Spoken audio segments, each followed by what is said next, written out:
উৎপাদন খাতের একটা বিষয়। হ্যাঁ, ও বলেছে ওর বাবার সাথে কি করে এই বিষয়ে সহায়তা করে। রহিম, তুমি এনেছো? হ্যাঁ এনেছি ম্যাডাম। কি কি এনেছো? ম্যাডাম আমি প্রথমে জাম এনেছি, যেগুলো আমি আমার বাবার সাথে আমার বাবাকে সহযোগিতা করি, ভবিষ্যতেও আমি নিজে করার মানে কি প্রত্যাশা রাখছি আর কি। তারপরে লটকন এনেছি, লটকন এগুলো আমাদের মৌসুমী ফল। এগুলো হচ্ছে সবগুলো মৌসুমী ফল।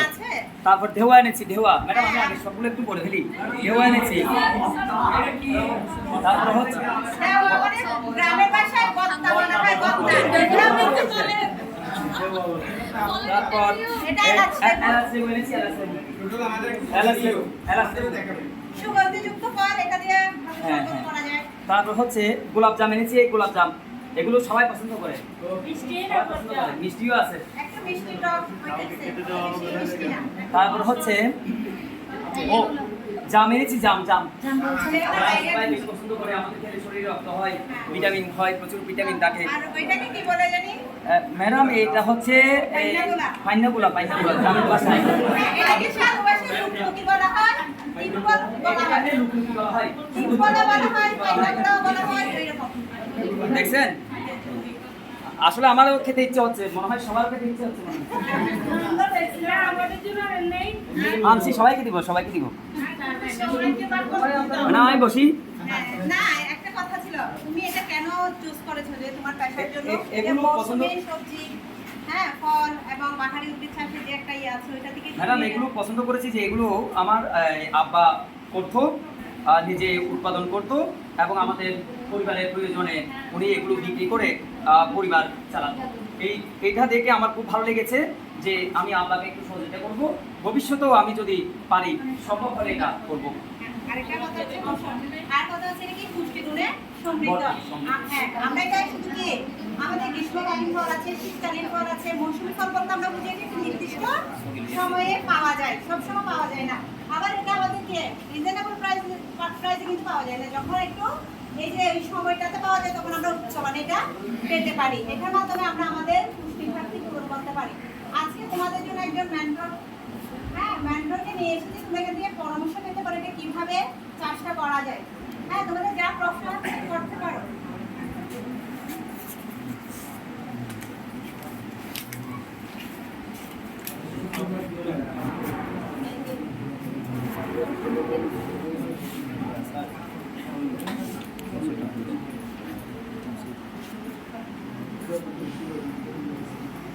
ম্যাডামের কাছে প্রশ্ন ব্যবহার না করে কিভাবে ছাদ বাগান করতে পারি? আমরা জানি যে এই যে আমরা রাসায়নিক সার ব্যবহার করি, এই রাসায়নিক সারটা আমাদের জন্য কিছুটা হলেও ক্ষতিকর।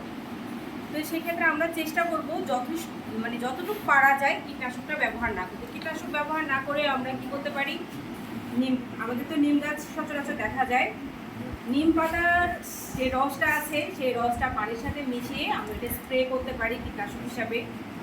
এরপরে আমরা সারের জন্য আমাদের প্রতিদিন যে আমরা যে সবজিগুলো আমরা খাই, সবজির যে খোসাগুলো থাকে, খোসাগুলো পচিয়ে সেটাকেও আমরা কি করতে পারি, সার হিসাবে ব্যবহার করতে পারি।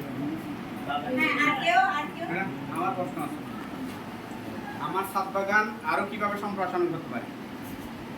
আমরা যারা শহরে থাকি, গ্রামে যারা থাকি তাদের মোটামুটি জায়গা থাকে বাগান করার জন্য, কিন্তু আমরা যারা শহর অঞ্চলে থাকি দিন দিন আমরা কি দেখছি আমাদের জায়গার পরিমাণ কমে যাচ্ছে।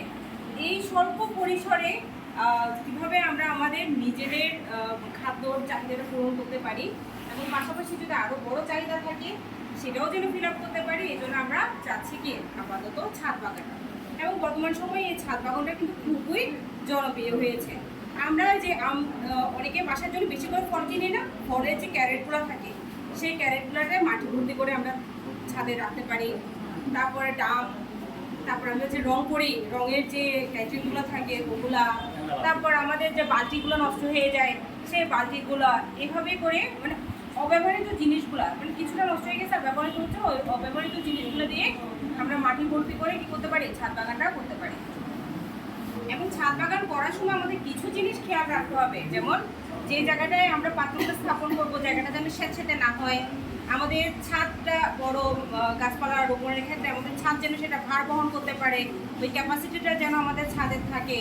আমাদের পানিটা যেন ছাদ থেকে পানিটা যেন চলে যেতে পারে, সেই নিষ্কাশনের ব্যবস্থাটা থাকতে হবে।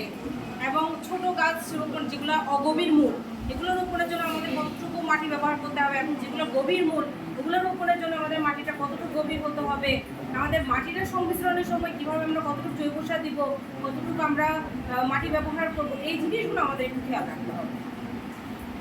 আচ্ছা, একটা প্রশ্ন ছিল, কোন মৌসুমে কোন ফল চাষ করা যায় এই বিষয়ে যদি এই জিনিসটা অনেক সময় আমরা ভুলে যাই, কোন মৌসুমে আমাদের কোনটা চাষ করতে হবে এই জিনিসটা আমরা ভুলে যাই।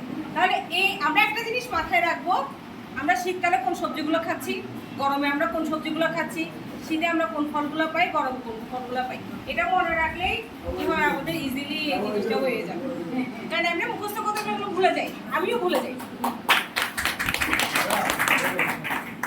সবজির সাথে ফলের কি সম্পর্ক? সবজি যেভাবে মনে রাখবো ফলটাও মনে রাখবো, এবং সবজি ফল উভয়টাতে আমাদের বিভিন্ন জিনিসের চাহিদা পূরণ করতেছে।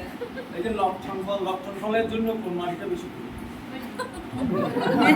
আমাদের দক্ষিণ এশিয়ার একটা গাছ, এটা পাহাড়ি অঞ্চলে বেশি হয়। তাহলে তুমি খুঁজে বের করবে আমাদের পাহাড়ি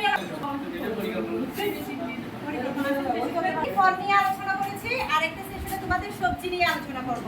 ঠিক আছে, তোমরা আর কেউ যদি এই বিষয়ে আগ্রহী হয়ে থাকো, এই পেশায় আগ্রহী হয়ে থাকো, আমার জন্য কিছু সবজি কালেক্ট করে নিয়ে আসবে, তোমাদেরকে আমি পরিচিত করে দেবো। ঠিক আছে, ধন্যবাদ, সবাই ভালো থাকবে।